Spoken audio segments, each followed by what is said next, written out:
Muy bien, seguimos en Mapuchito Noticias. En estos días hemos estado haciendo notas con gente del orden nacional, lo hicimos con Fernando Vaca Narvaja, ayer hablamos con Aníbal Fernández y ahora voy a hablar con otro referente de la política nacional. Más allá que soy un hombre de la Unión Cívica Radical, yo debo decir que tenemos el mismo ADN, y que además es un referente de aquellos que hemos tenido la suerte de vivir en democracia desde nuestro mismo inicio de nuestra vida, gracias a gente como con quien voy a hablar ahora, que han sido forjadores precisamente de esa situación. Tengo en línea a Luis Alberto el Changi Cáceres. Changi, qué gusto tenerte del otro lado. No, gusto verte, aunque no sea virtualmente. Bueno, la última vez que nos vimos, Fue trazando, ¿no?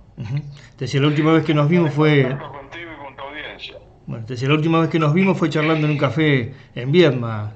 Ojalá que se repita pronto. Bueno, calculo, un año de esto. Claro, exactamente. Hubiera estado de vuelta otra vez si no hubiera sido por la pandemia, pues ya tenía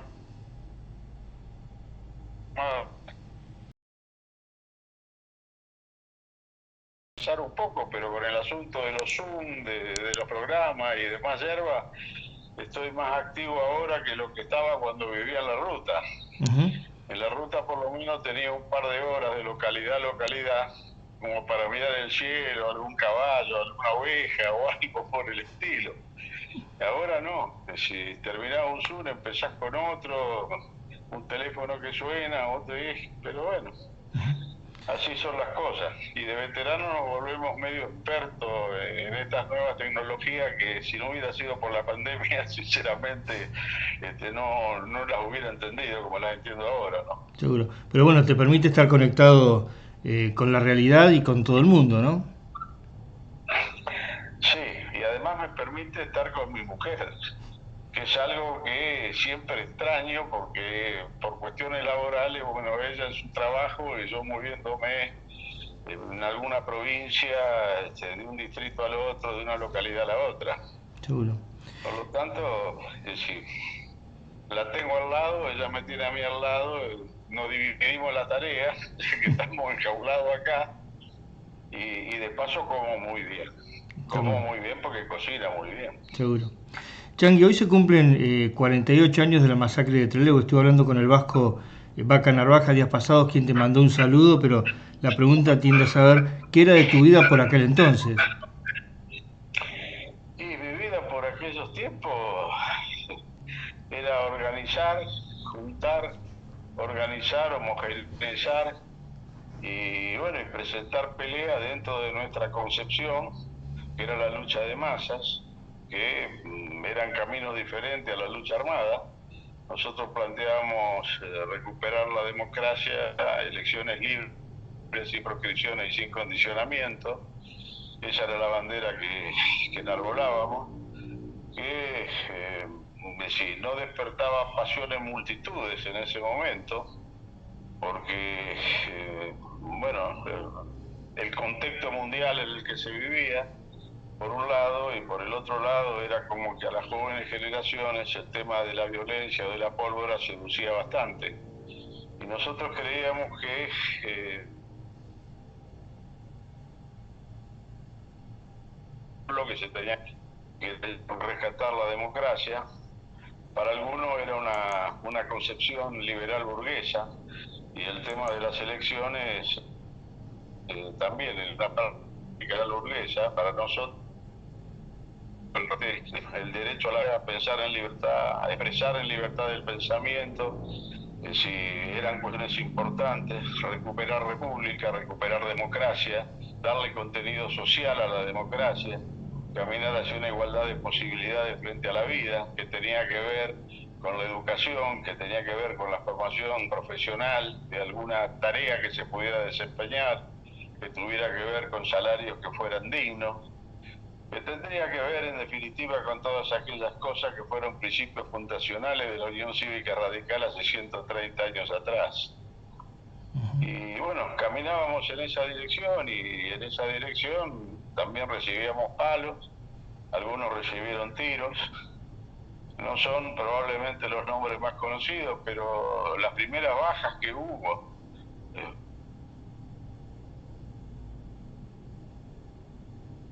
fueron radicales, fueron militares, estudiantes y el obrero, por ejemplo. Pampillón era estudiante, Blanco era estudiante, y bueno, era gente que estaba vinculada en el ámbito universitario, en el ámbito juvenil, con la organización. Y bueno, y al mismo tiempo también gente incluso de mayor edad también sufría persecución y sufría muertes. En el caso de Jujuy tuvimos lo nuestro. En el caso de Chubut, bueno, mi querido amigo el Petizo Amaya. En el caso de Buenos Aires, sacó por un pelo Hipólito. Éramos en esa entonces, bueno, éramos defensores de presos políticos. O sea, yo me inicio en la militancia hace muchos años atrás, en el 58. Cuando salgo de la secundaria, bueno, empiezo a militar en la universidad, empiezo a formar agrupaciones universitarias que tenían nombres diferentes, que después terminaron siendo la Franja Morada. La agrupación que formé en Derecho, que fue la primera, fue en el año 1965. Ujú. Y ganamos la conducción del centro en el 65. Y estamos en el año 2020. Y nunca más se perdió. Nunca más se perdió una elección en Claro. Derecho de Santa Fe. Debe ser, no sé, la única agrupación en el mundo que lleva tantos años donde, donde se sigue ganando. Ujú. Y bueno, se participó en muchos frentes. Se estuvo en la CGT de los argentinos con una participación muy activa. Se entra en su momento de la mano dentro de ese triunvirato que se había generado, donde estaba Ongaro, donde estaba Escipione, donde estaba Tosco. Entramos de la mano de Escipione, que era radical, que estaba en la conducción de la Unión Ferroviaria, y quedamos vinculados a esa.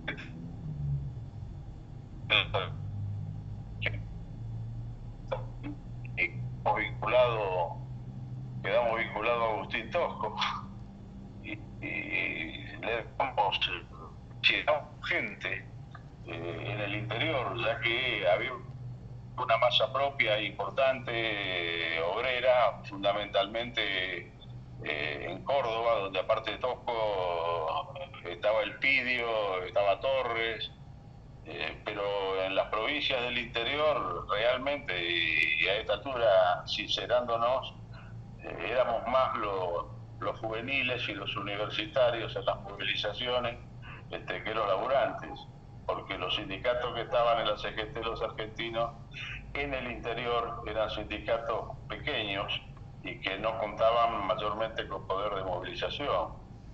Entonces, bueno, la tarea de organizar la juventud para la resistencia, el sector universitario, trabajar adentro de la CGT de los argentinos, pasar a conformar en esa conjunción de una generación joven que representábamos nosotros y una generación intermedia que encabezaba Raúl Alfonsín, que en ese entonces era presidente del Comité Provincia de la Unión Cívica Radical en la clandestinidad, porque estaba cerrado.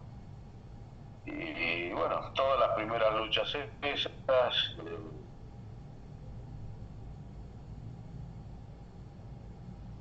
ya, y después de eso, bueno, ya egresado, siguiendo con la misma tarea, ya inscrito en la universidad para el doctorado, para poder seguir operando en la universidad, en la juventud ya medio caído de la edad.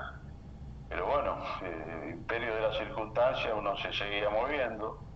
Y como abogado, uno de los dos tipos que en la ciudad de Santa Fe sí, defendían presos políticos, que era lo que hacía Maya en Chubut, que era lo que hacía Raúl en provincia de Buenos Aires, Hipólito, que no éramos tantos, algún amigo en Rosario también fallecido, y bueno, sí, algunos, a Maya lo mataron, a Felipe Rodríguez Araya en Rosario también lo mataron,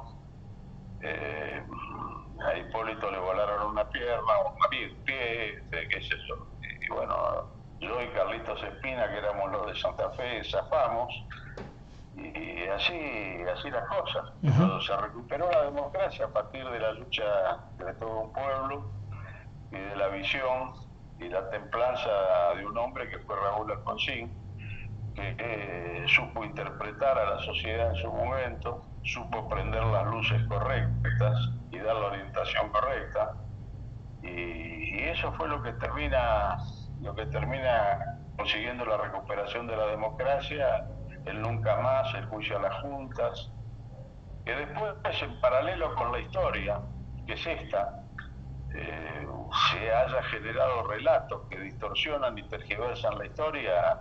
Bueno, es harina de otro costal, pero realmente no tiene nada que ver con lo que sucedió. O sea, yo respeto la convicción de unos, de otros. Pienso que en función de la idea que se tenía, cada uno tomaba el camino que pensaba que era correcto, pero no se recupera la democracia en la idea de que algunos bajaron de la Sierra Maestra tirando tiros y tomaron el poder. Realmente fue un proceso, un levantamiento de masa, del tema del cordobazo, del correntinazo, del rosariazo, El chipolitazo. fueron debilitando el poder militar. Y para ser absolutamente sincero también, absolutamente sincero, si el tema de Malvinas, eh, yo creo que fue una vuelta ahí de torniquete que termina de acelerar la salida de aquellos que se hubieran tenido que ir lo mismo, pero pienso que probablemente la aventura y la derrota de Malvinas creo que aceleró un poco los tiempos, ¿no? Ya a esa altura del partido uno no solo era diputado, en el diputado digo, no solo era abogado y era defensor de presos políticos, estaba en la Federación Argentina de Colegios de Abogados, porque habíamos ganado el Colegio de Abogados en Santa Fe, y yo era el delegado a la FACA. Y fíjate vos que me desaparecen en Córdoba, hay desaparición corta, durante 5 días nos negaron, no sabíamos dónde estábamos metidos. El primer día fue bastante pesado, estábamos todos, nos levantaron, éramos unos cuantos, y bueno, nos llevan sin saber a dónde, terminamos todos frente a un paredón. Después me entero cuando salimos que era la jefatura de policía de Córdoba, y los brazos levantados, el dedo índice, los 2 dedos índice apuntando al paredón, pero no podían tocar los dedos a la pared porque te daban un culatazo en la nuca. Y nos la chupamos de las 2:30 más o menos de la tarde, que nos levantaron, tórrido enero cordobés, y nos la aguantamos hasta que nos tomaron declaración. A mí me tocó para eso de las 10:30 de la mañana, yo ya hacía horas que no sentía los brazos, no sentía nada, ¿no? Después terminamos en un calabozo, pasamos 5 días que nos negaron, pero había un par de chicos que se habían ido a comprar cigarrillos, y cuando volvieron con los puchos, vieron que nos estaban levantando a todos en distintos camiones, en distintas blusas azules. Entonces, por supuesto, nos negaron como Judas, pasamos caminando, fumando, ni pelota, pero bueno, avisaron al partido y avisaron a la FUC.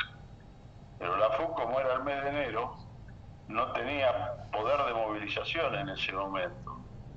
Y en el partido, con absoluta sinceridad, hizo bastante barullo Angelos, que por más que estaba proscrito el partido, promedio también habrá reclamado, hasta que 5 días después nos dieron que existía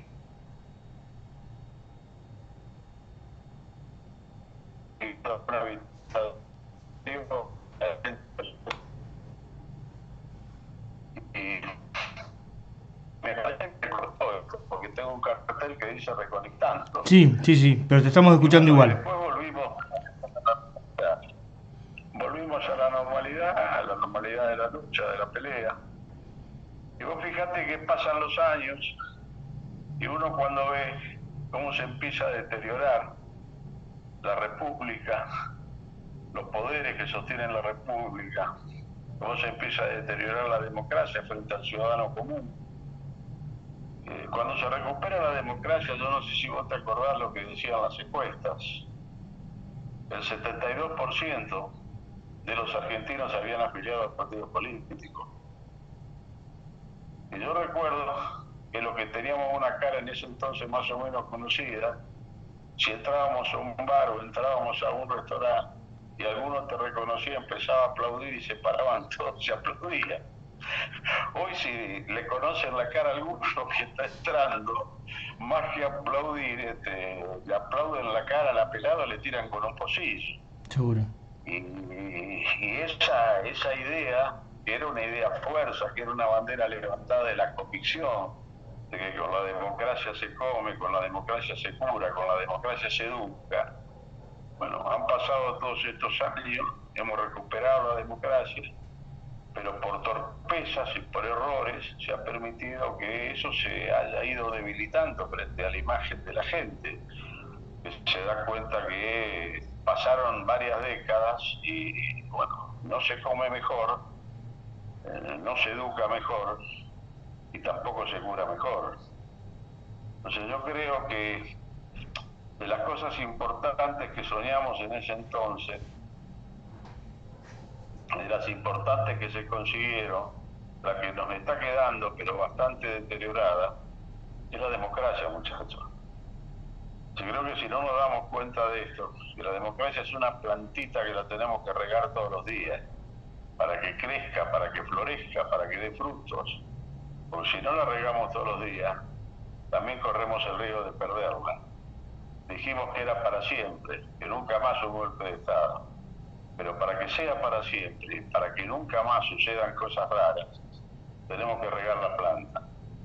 Y estamos viviendo un proceso de debilitamiento de los partidos políticos, no solo en la Argentina, en el mundo, porque esto forma parte de una estrategia global, de ese fenómeno que apareció, te diría, a principios del año 1985 y que recién empezó a tomar forma y a conocerse en la década del 90, en Argentina sobre todo, que es el neoliberalismo.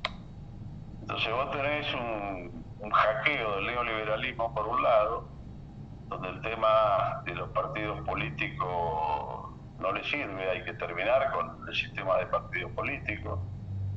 En la política no sirve, los políticos son un estorbo y te operan por ese costado. Y por el otro lado, fuera de ser absolutamente sincero, tenés un ataque del otro flanco, que es el populismo, que no tiene que ver con los gobiernos populares.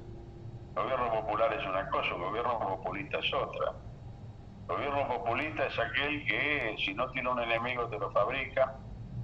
El gobierno populista es aquel que vive hablando de los pobres y de la necesidad de luchar contra la pobreza, pero te vive manteniendo al pobre en la pobreza y te vive generando pobreza, porque la pobreza, acompañado de la dádiva o de la promesa fácil que por ahí no se cumple, mantiene bolsones de votos cautivos, y esos bolsones de votos cautivos le permiten a algunos mantener sus privilegios o incluso ampliarlos. Entonces, aquellos que tenemos una concepción humanista, libertaria, republicana, democrática, que pretendemos una democracia social, una vez más somos mortadela del sándwich, atacados por un neoliberalismo por un lado y por un populismo que habla de terminar con la pobreza y la fomenta. Y si no, me remito a los números, muchachos, me remito a los números. Don Arturo Humberto Ilia, en el año 1966, cuando viene ese infame golpe de Estado, que yo creo que entierra las posibilidades de una Argentina realmente potente, don Arturo había bajado el nivel de pobreza a menos de la mitad de lo que había en 2 años y 8 meses. Lo había bajado al 5%. Al 5%. Y bueno, cuando se van los anteriores, que estaban más o menos en la cifra de los anteriores, estaban en 30 ya. Y hoy debemos estar probablemente en el 50 y con posibilidad de avanzar un poco más. Y si nos vamos a la población, digamos, infantil, ese probable 50 está en el 60%. Y cuando vos tenés un 60% de pobreza y una buena parte de indigencia dentro de esa pobreza, en las jóvenes generaciones, en los chicos, bueno, la posibilidad de vislumbrar un futuro mejor para el país realmente desaparece, se hace humo. O sea, hay mucho trabajo por delante.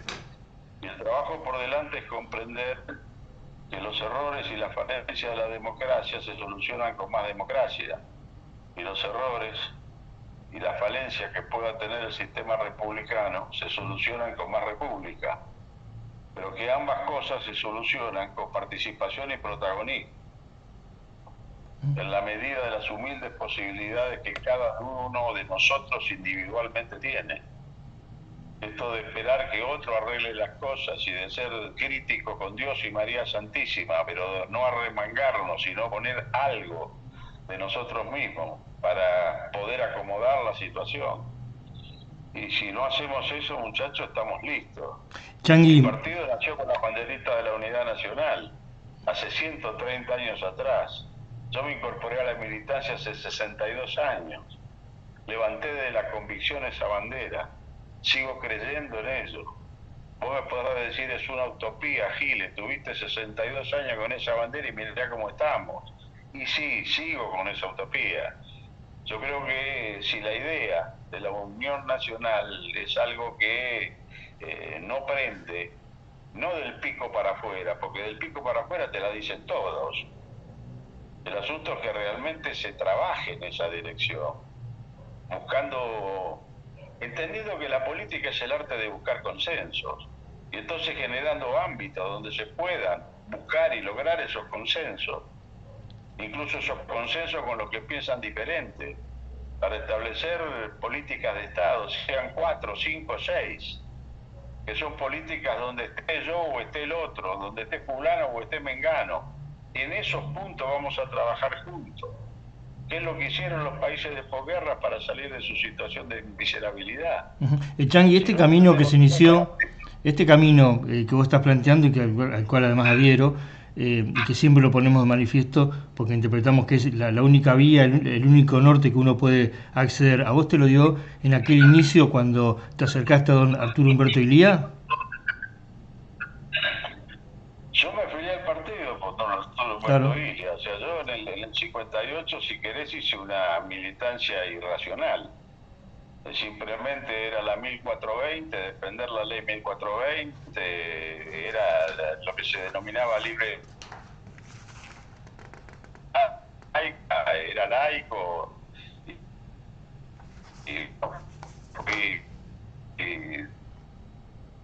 delegado a estudiantes secundarios, pero había una clara comprensión de la cosa y no estaba alineado en un partido político. Si venía de familia radical, como han venido muchos que terminaron después en otros partidos, pero no estaba militando en un partido político. O sea, yo si empiezo a hacer algunas cosas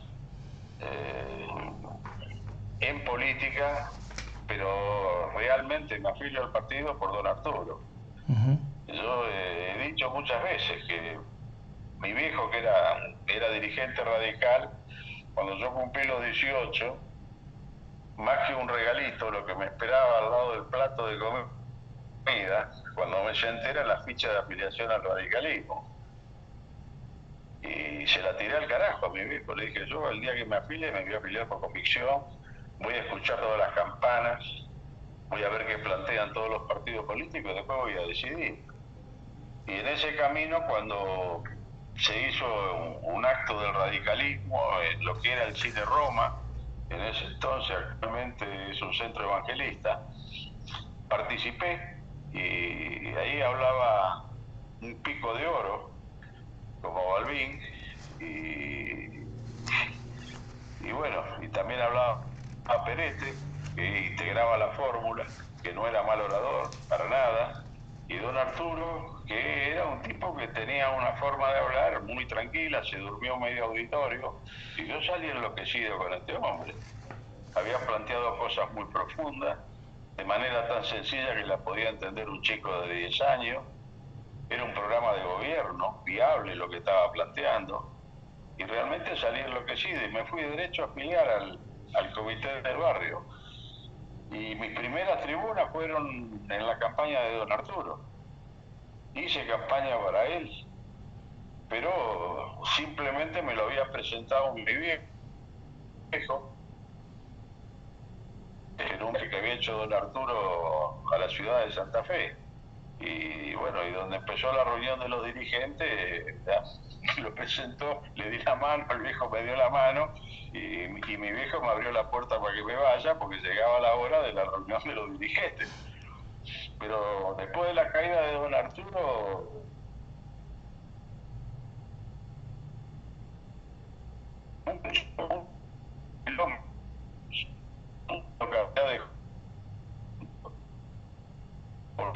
y era muy inquieto, tenía una memoria de elefante. Entonces,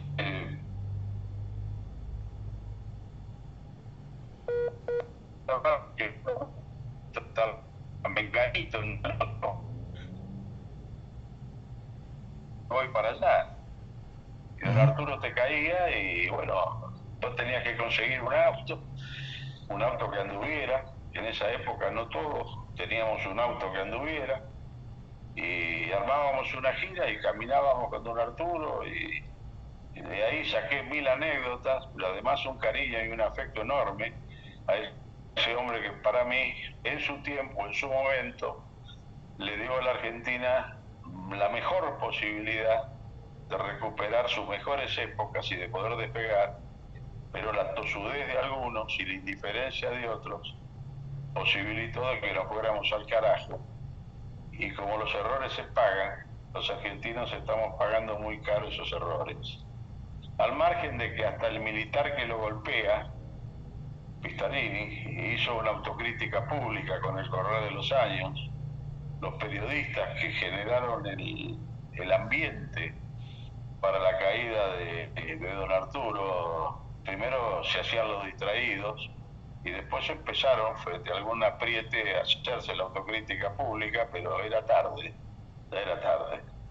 Es decir, la palomita en la cabeza, la tortuga, ningún gobierno, no, ningún gobierno en la historia de Argentina hizo tanto para la gente, para su pueblo y particularmente para los trabajadores, la educación y la investigación que don Arturo en 2 años y 8 meses. Fue el último presidente que pagó una parte de la deuda externa argentina. Todo lo demás es verso. Ninguno pagó un carajo. Siendo permanente el que fue él, que además fue el presupuesto más grande de la historia del país puesto para el... De eso aumentó en la torta del reparto lo que le tocaba a los trabajadores.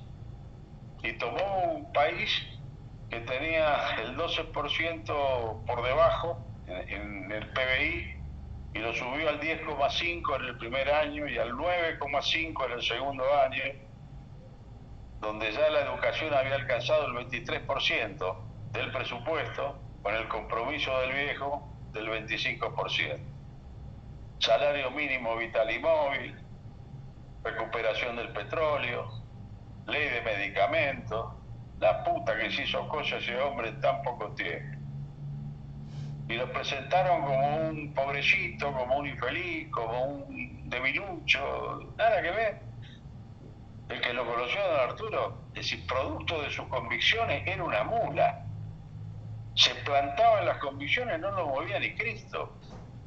Así lo sacó carpiendo a Rockefeller cuando vino en una oportunidad a tratar de seducirlo o apretarlo.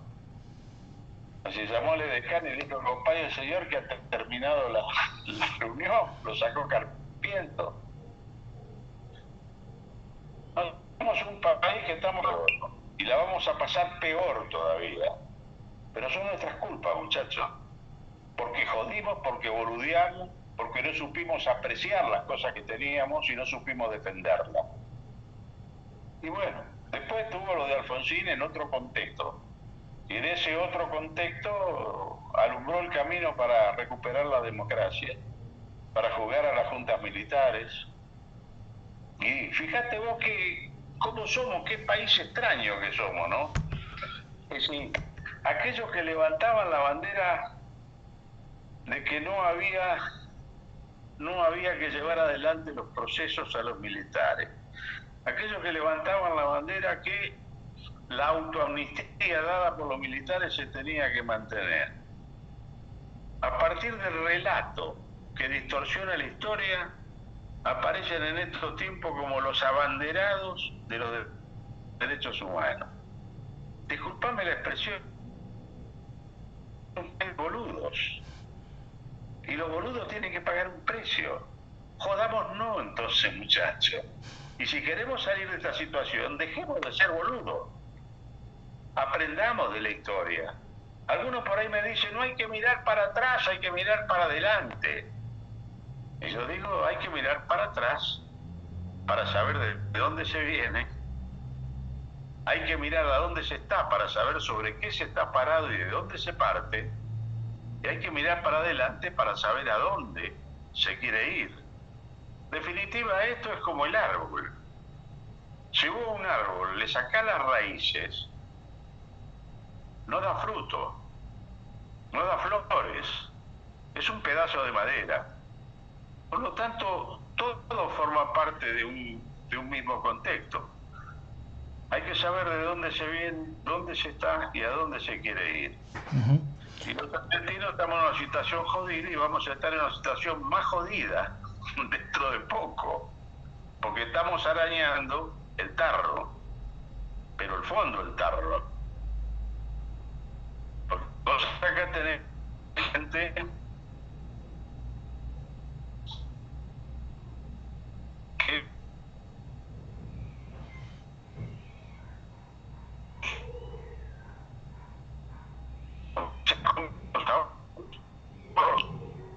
han pedido préstamos y hoy ya no tienen ni plata guardada, ni ahorro, ni tampoco capacidad de seguir pidiendo préstamos.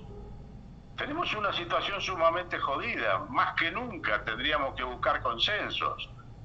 Más que nunca tenemos que poner el lomo todos juntos. Y te vienen tirando cosas como ahora esta reforma judicial. Es decir, acá el que tiene un poco de sentido común sabe que hay que reformar la justicia porque hay que reformar el Estado. Y el Estado entero hay que reformarlo. Así como está, no somos un país viable. Pero tenés que ser muy huevón para no darte cuenta que esto más que reforma judicial es la búsqueda de la impunidad. Y si vos te planteás la búsqueda de la impunidad, estás abriendo las puertas, pero de par en par, para que la corrupción siga, se profundice y nos vayamos al carajo. Porque si hay algo que carcome cualquier tipo de gobierno, cualquier inquietud que te plantees hacia la izquierda, el centro o la derecha, es la corrupción. La corrupción mata cualquier propuesta de gobierno que vos tengas. Changi, y cuando uno te sigue y analiza este presente, también no puede dejar de lado que vos fuiste uno de los fundadores de la Coordinadora Radical, digo, en tiempos donde la juventud militaba, la juventud tenía ideologías, eso lo llevamos a esta etapa de la vida, nos estamos dando cuenta que hoy sería muy difícil poder armar una estructura con jóvenes que prácticamente no tienen compromiso con la vida política.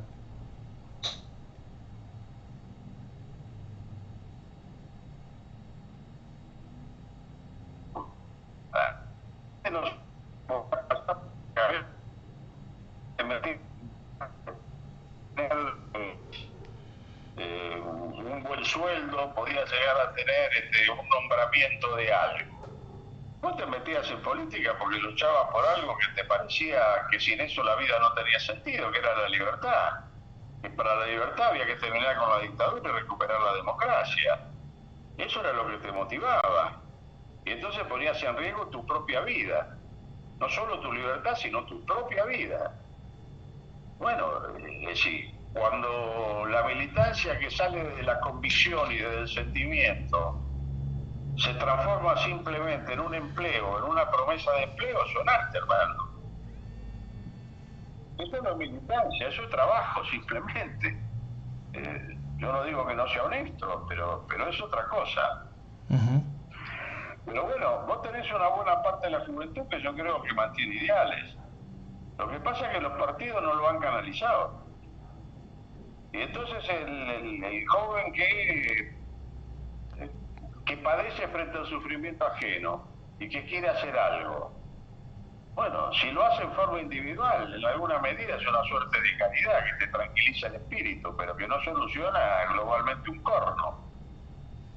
Y si no, terminas metido en una ONG, pero la ONG no tiene la capacidad de poder resolver el problema estructural que la sociedad argentina tiene.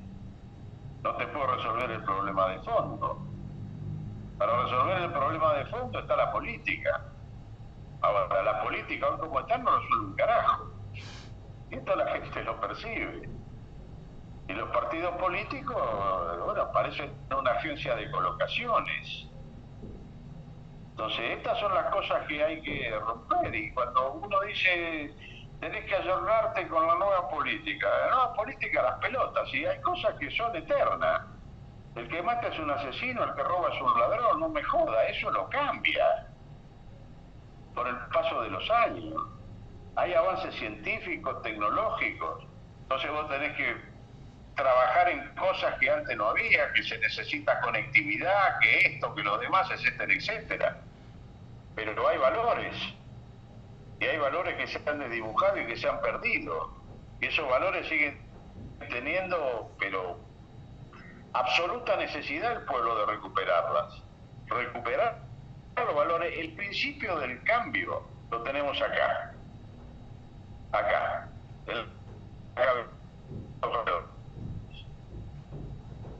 Y actuar en función de esos valores. Porque esta es una sociedad que lamentablemente está acostumbrada. Por lo tanto, es una sociedad que se ha vuelto, con justa razón, bastante escéptica. Y el escepticismo lo vas a romper en la medida que haga lo que dice. He peleado siempre por poder pensar en libertad, expresar en libertad lo que pensaba y actuar en consecuencia con lo que estaba planteando. Y que a veces tenés que pagar precios y que los precios son altos. Y sí, están bien pagados.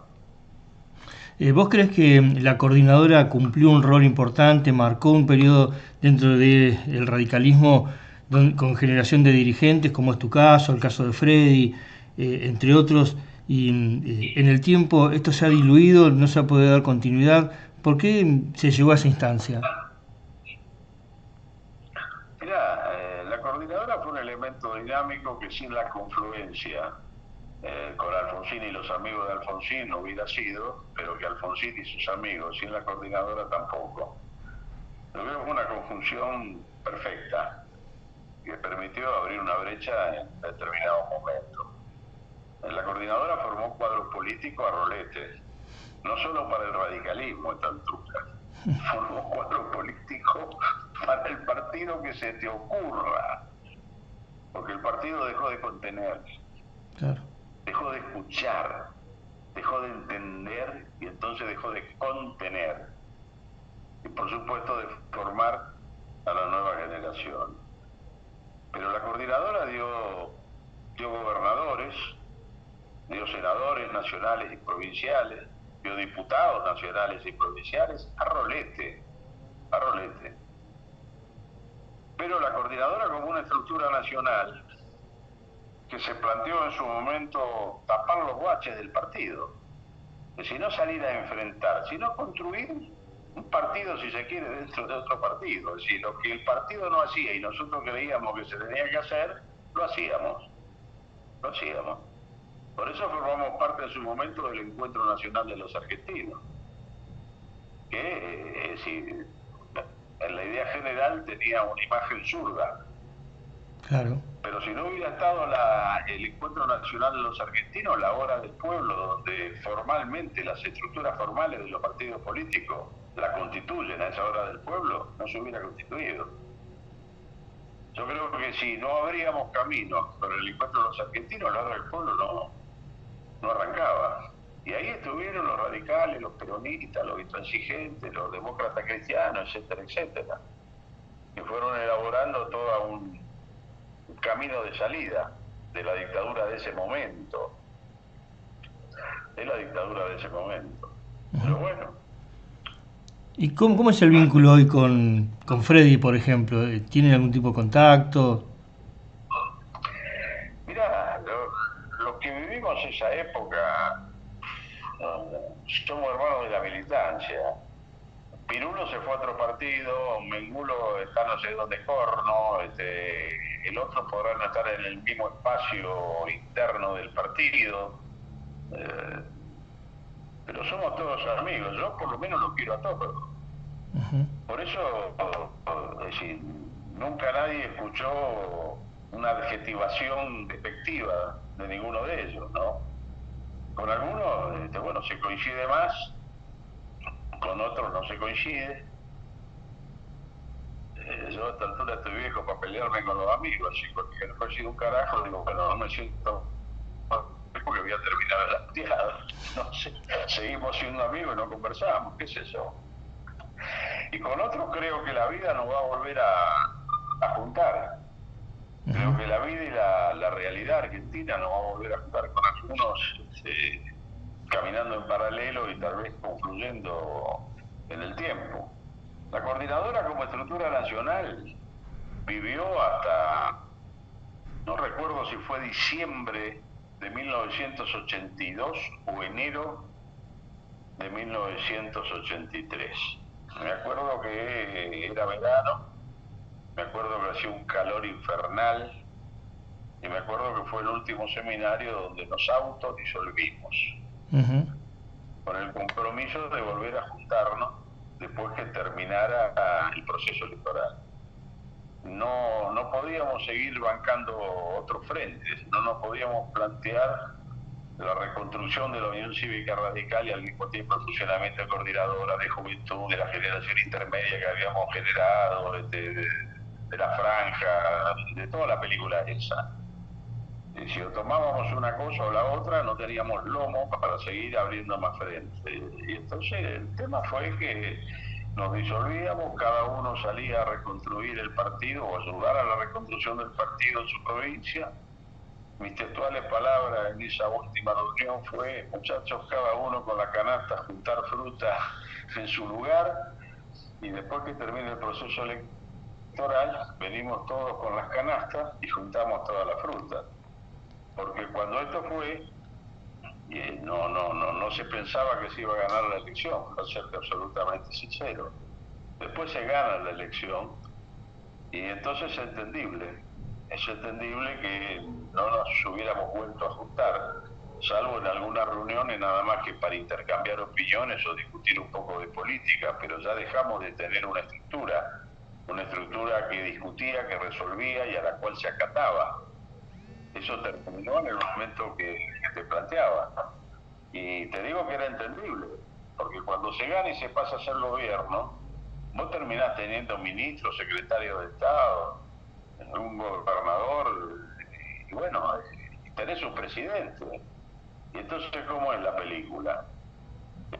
Si vas a responder al presidente o vas a volver a rearmar con la estructura nacional de coordinadora y vas a estar entonces discutiendo adentro, pero supeditado a la resolución de coordinadora. Si vos inventas por ahí, resulta que sos ministro del general de la presidencia o cosa por el estilo. Es decir, yo entiendo que no nos hayamos vuelto a juntar. Y también entiendo por ahí la confusión que alguna gente tiene, que piensa que la coordinadora existió mucho tiempo más. La coordinadora, como coordinadora provincial, en muchos lugares subsistió bastante tiempo. Nosotros en Santa Fe dejamos de llamarnos coordinador y pasamos a hacer la lista blanca. Pasamos a hacer la lista blanca. Movimiento Renovación y Cambio, etcétera, etcétera. Pero en otros lugares, bueno, se siguió funcionando como coordinadora, incluso adentro de Renovación y Cambio.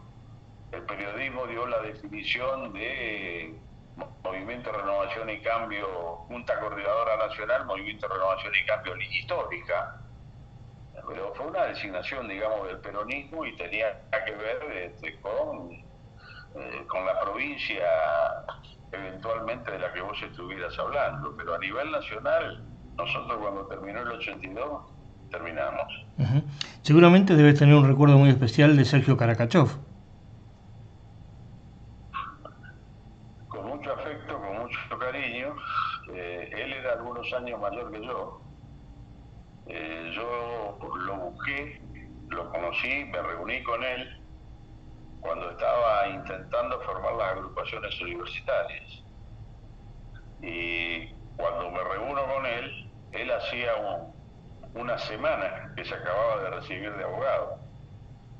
Con lo cual, en esa reunión que hicimos, que era en un bar de la proximidad de la Facultad de Derecho de La Plata, que yo le fui a pedir, digamos, colaboración para el armado de la agrupación ahí en La Plata, me pintó un panorama del movimiento estudiantil, pues me dijo, pues yo me acabo de recibir de abogado, ya no estoy más. Digo, bueno, pero vos debes tener algunos amigos, yo todo grande, digo, sí, pero algunos todavía no se recibieron. Enganchame, conectame con algunos de los que todavía no se recibieron de alguna facultad y yo empecé a trabajar a partir de ahí. Y él fue el que me hizo los primeros contactos. Es decir, todavía Freddy no había llegado a la universidad. Claro. Uh-huh. Y hablando, eso fue después. Y hablando de Freddy, ¿cuál es tu idea de Freddy? ¿Cómo lo ves? Y de hecho, hoy tienen algún tipo de contacto? Bueno, no te puedo precisar la cantidad de meses, pero debe ser como 10 meses más o menos que no nos hablamos, que no nos vemos. Pero, a ver, Freddy es un cuadro político importante que tiene una forma de procesar, digamos, en política como la que tenemos todos los de esa época, o sea, qué sé yo, si nos miramos y sabemos quién se tiene que poner en una punta, quién en el otro, quién va a patear la pelota, quién va a cabecear, por dónde va a venir la pelota, a pesar de que pase un tiempo que no nos veamos. Bueno, como de estas cosas de la vida hemos tenido nuestras diferencias. Es decir, frente al tema de Gualeguaychú, bueno, él creyó y tomó una posición, incluso fue vocero de esa posición, y yo levanté una bandera exactamente contraria. Es decir, pensé que lo de Gualeguaychú terminaba en lo que está pasando, que había que prever eso y que era fácilmente evitable haciendo otras cosas. Bueno, qué sé yo, él pensó diferente. Ahora,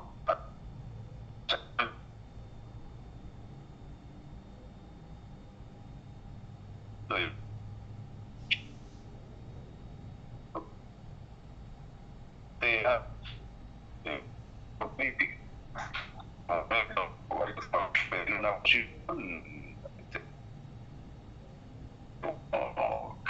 crítica, eso creo que en realidad te vas a caminar en paralelo otra vez y tal vez de caminar en paralelo poder terminar caminando otra vez juntos. No lo sé. Uh-huh. Pero hoy por hoy, para mí hay una línea divisoria dentro del partido. Hay una línea divisoria, si vos querés, una grieta que yo creo que hay que ponerla en el lugar que corresponde. Y yo creo que la línea divisoria en este momento en el radicalismo es en aquello que pensamos que el radicalismo todavía no ha cumplido con su función, que le ha dado mucho al país, pero tiene todavía mucho más para darle.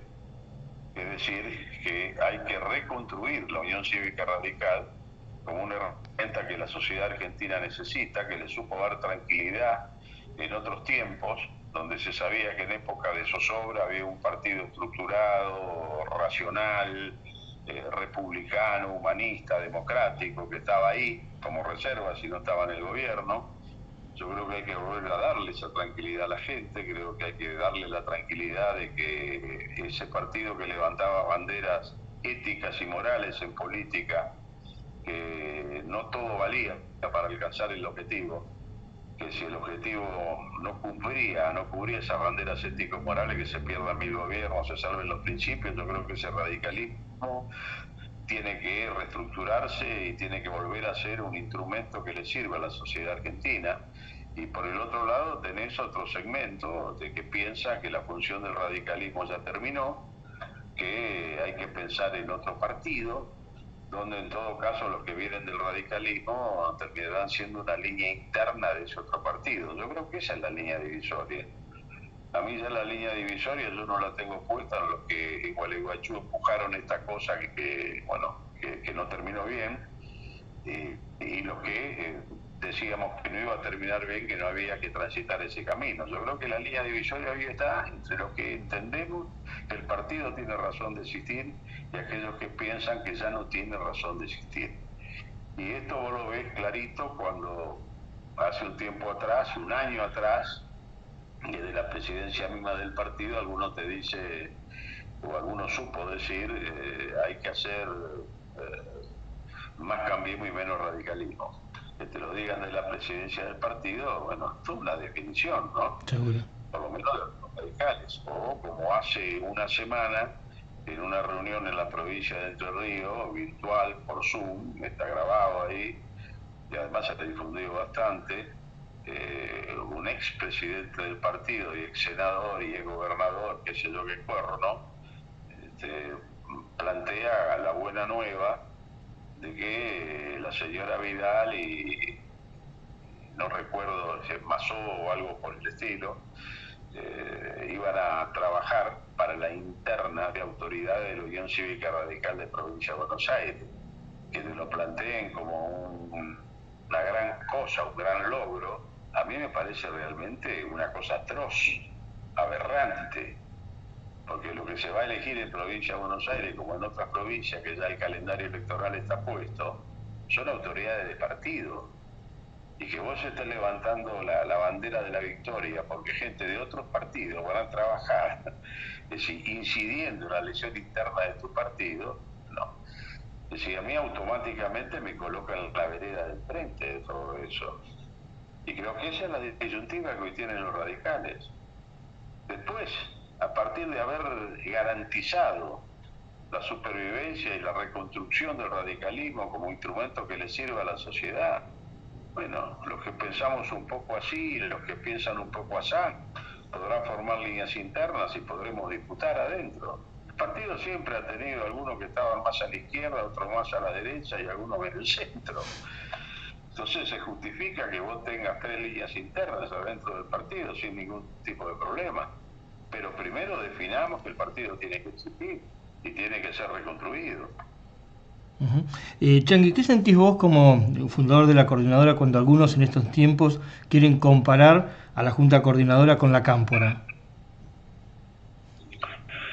No, pues son cosas muy diferentes, porque es decir, nosotros nacemos en la resistencia, nacemos en la pobreza, nacemos en un contexto totalmente diferente. Y la Cámpora nace desde el poder. Es decir, es otra película, es otra cuestión. Realmente son situaciones diferentes, la que dan nacimiento a uno y la que dan nacimiento a otro. Nosotros contábamos la moneda para ver cómo corno nos movíamos, cómo nos desplazábamos de una provincia a otra para fundar cosas que no existían o para ayudar cosas incipientes que habíamos fundado. Nosotros caíamos en un lugar y teníamos que compartir el plato de fideo magro que había en una casa de estudiantes y dormir en una colchoneta tirada en el piso para seguir en el otro lado. Es decir, no son situaciones comparables. No son situaciones comparables. Lo que sí te digo que De la misma manera que el radicalismo, en una actitud que yo considero estúpida, se dejó arrebatar banderas en el pasado, es decir, banderas que tenían que ver con los derechos más queridos de los trabajadores, que salieron de épocas y de gobiernos de la Unión Cívica Radical, pero que a lo largo de la historia, estúpidamente los radicales se la dejaron arrebatar por otros partidos, que si vos le preguntás ahí a alguno en la calle por la jornada de 8 horas o si el domingo o por la fecha del mismo 1 de mayo, te van a decir que fue de un general arriba de un caballo pinto, minga, fueron de gobiernos radicales, como de gobiernos radicales la fundación de yacimientos petrolíferos fiscales, la utilización del guardapolvo blanco, o sea, la lista es más larga que la escarapela. Pero bueno, si uno pelea la historia, regalar la historia, sos un pelotudo. Y después tenés que pagar tu precio por eso. Entonces, las generaciones subsiguientes, de frente al machacar, de que fulano, mengano, no sé qué corno, todo fue a parar al caballo pito y al general. Pero salieron de gobiernos radicales. El 14 bis, que es el compendio más importante de defensa de los trabajadores y de la cosa nacional, bueno, sale de la pluma de Crisólogo Larrea, que presidía en ese momento el partido. Aunque lo presenta el bloque radical en su momento para sacar el 14 bis, bueno, después se la toma, qué sé yo. Pero el salario mínimo vital y móvil. Salario mínimo vital y móvil, le tenían que haber hecho un monumento a don Arturo en oro. Lo que le hicieron fue 2000 huelgas. Es decir, ¿quién carajo le dio salario mínimo vital y móvil? Automáticamente, no tenías que discutir nada, un punto de inflación, un punto más salarial. Discutías mejoras de trabajo o discutías aumento por encima de la inflación. El derecho a huelga no sale del gobierno radical, no sale del peronismo. Es decir, el peronismo no concebía la posibilidad de que el movimiento obrero hiciera una huelga. Mirá, yo recuerdo, era estudiante, estaba en la secundaria, cuando fue la huelga de los tranviarios, que también hubo huelga en los ferroviarios. A la mierda. Si yo fui a tomar el tranvía, porque en esa época teníamos tranvía, y me encontré que en vez del guarda y el motorman, había un soldado manejando el tranvía y había otro soldado con un fusil que iba al lado. ¡Al carajo! Pero te dejaste robar las cosas, y te dejaste robar en el tema de los derechos humanos, por aquellos que te planteaban la autoamnistía, que hicieron campaña por la autoamnistía. Y que incluso después, cuando después de Alfonsín vinieron al gobierno, decretaron la libertad general y todo el mundo afuera. Y después aparece con los años un tipo que baja un cuadro y que dice impúdicamente que pide perdón porque los derechos humanos no se defendieron, cuando no quisieron integrar la CONADE, cuando no quisieron tener que ver con el nunca más, cuando habían levantado exactamente la posición contraria. Y hoy en esta sociedad de 45 millones tenés millones de pelotudos que piensan que el camino de los derechos humanos empezó y se transitó a partir de ahí. Hermanito, jodamos no, comamos mierda, por pelotudos, es lo que hemos sembrado. Ahora, si queremos cambiar, bueno, arremanguémonos, recuperemos historia. Y en esa tenemos que estar todos. Porque a mí hay una cosa que me saca. Yo a veces lo veo incluso adentro de lo más allegado.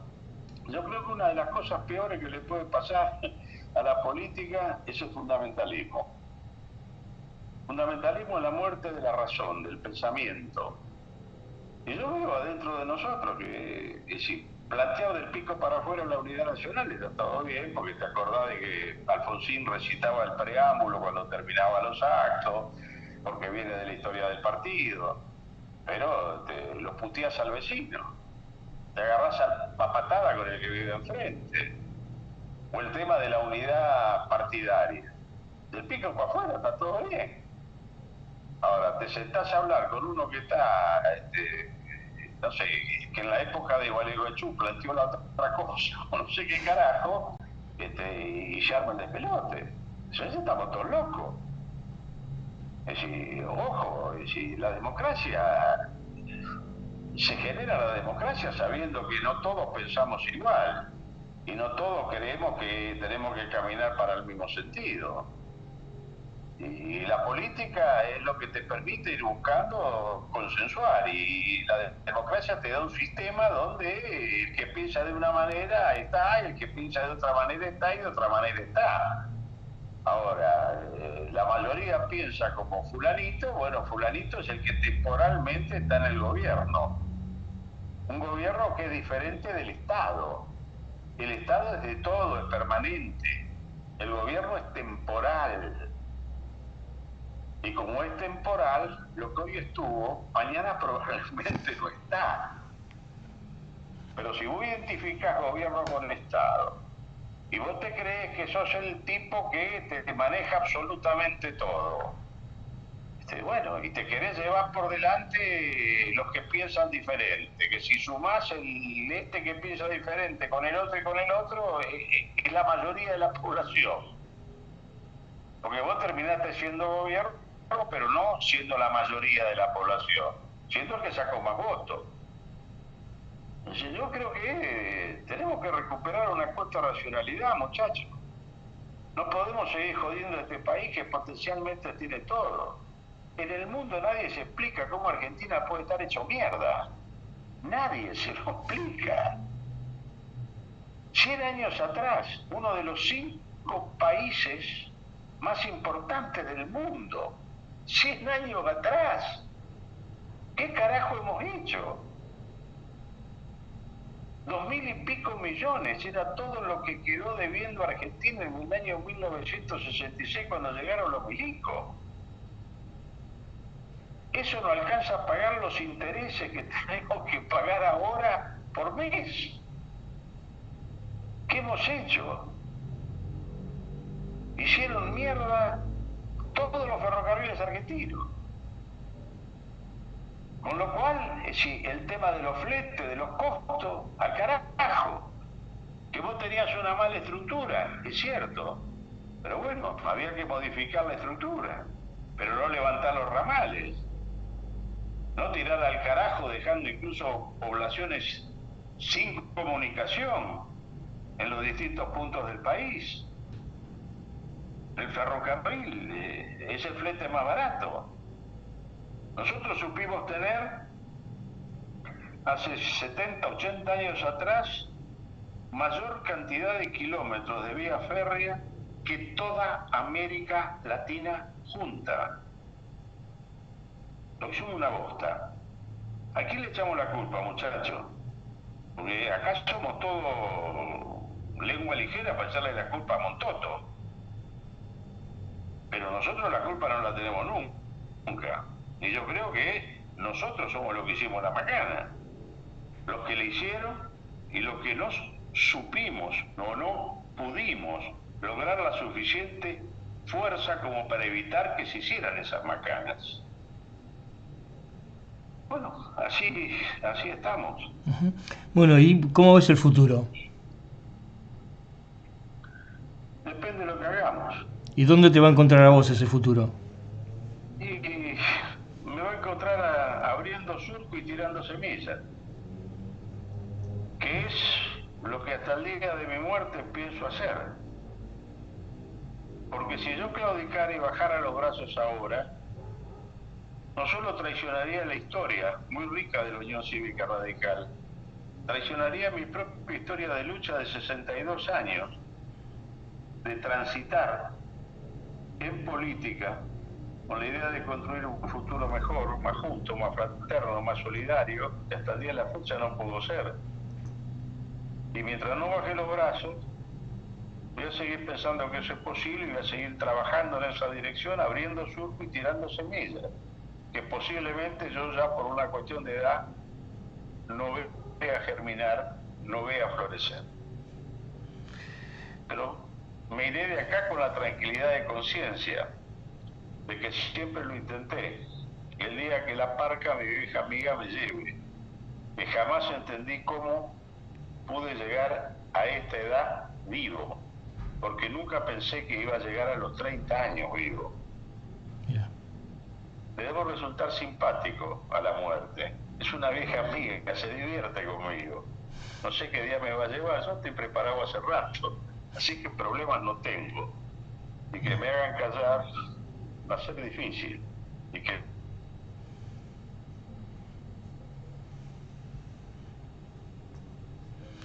Changi, quiero agradecerte profundamente este diálogo. Como habrás visto, no pregunté mucho porque te quería escuchar. Lo dije en el inicio de la nota, tenemos el mismo ADN, por lo tanto casi no surgen las preguntas porque estás diciendo lo que uno piensa. Te agradezco profundamente todo este tiempo que me has dado y no falta la oportunidad que sigamos hablando. yo lo que te agradezco es el tiempo que me has dado de tener contacto con tu vasta audiencia y a tu disposición siempre. Un abrazo enorme, cuídate. Saludos a todos. Igualmente. Gracias, hasta pronto. Muy bien, así dialogamos entonces con Luis Alberto El Changi Cáceres, quien nos dio precisamente de poder charlar con él, de poder tener precisiones. Y repito, no preguntamos mucho, ¿por qué? Porque en realidad es bueno escucharlo.